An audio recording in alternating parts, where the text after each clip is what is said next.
We are taught from day one that the universe is essentially a giant billiards table.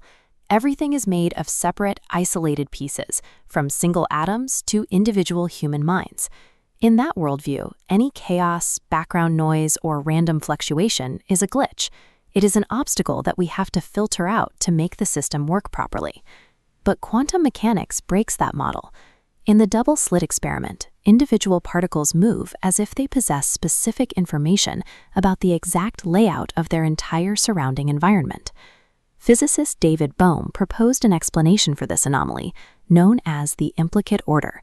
His theory suggests that separation is an approximation, and the universe is an undivided field governed by guided resonance.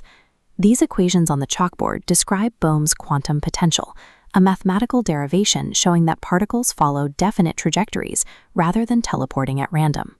Unlike classical forces that push or pull objects physically, Bohm's mathematics describe a pilot wave that guides particles purely by carrying active information.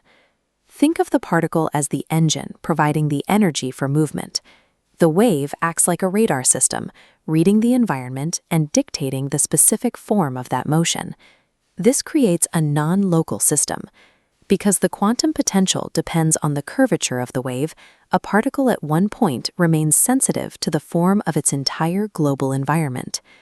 At the scale of the quantum potential, behavior is a coherent response to an information-rich field. We can observe this same logic in the macroscopic world, where wave guidance becomes visible to the naked eye. Vibrate a bath of silicone oil and place a tiny droplet on the surface. The droplet bounces rhythmically, radiating localized waves outward with every impact. This image shows how the droplet navigates barriers. It creates a physical memory of its past bounces in the fluid, and then reads that wave field to walk through complex geometry. Over thousands of runs, these individual droplets build up statistical interference patterns that mimic quantum probability distributions. The system is deterministic, yet it produces quantum-like results through wave guidance. The order and direction do not come from the isolated droplet. They emerge from the droplet's resonance with the fluid environment. Living biology applies this exact same principle of environmental resonance through the nervous system.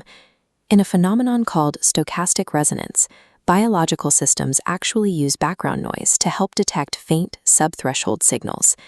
This graph illustrates the sensory threshold problem. In section A, a weak signal stays below the black threshold line, making it invisible to the brain's receptors. But sections B and C show that adding the right amount of random noise kicks that weak signal over the threshold. The noise provides the necessary lift to create an observable event. Human nervous systems utilize this mechanism to process everything from internal heartbeats to the subtle safety cues we receive from other people. In biology, noise acts as a constructive facilitator for perceiving a signal.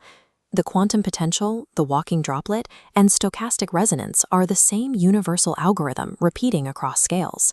This points toward relational epistemology, the realization that coherence does not live inside an isolated object. Meaning and order emerge strictly in the space between subjects and their environment. If our nervous systems rely on resonance to perceive safety, then healing is a task of attunement. It involves modulating our internal noise floor and practicing wu wei, or non-forcing, to allow the signals of our relational field to rise. Connection and emergence require these fluctuations.